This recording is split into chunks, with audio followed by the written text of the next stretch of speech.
уңгартуу маселесин жон тери менен сезген киши болуп эсептелинем.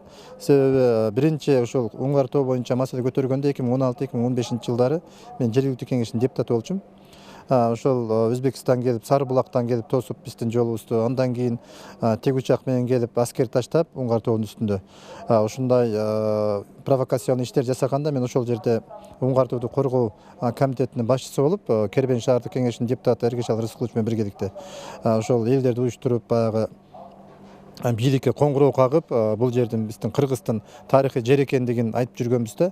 Жаңы президенттер келип тил табышып туруп, ошол жерлер боюнча бир пикирге келишип, бүгүнкү күндө биздин мамлекетке калды деп эсептелинет да. Мына бүгүнкү күндө азыр 35 гектар жер бизге өтүп отурат да. Картасын деле карасаңыздар, 113-114тө неописанный участок полный ошол 35 гектар бизге өттү да.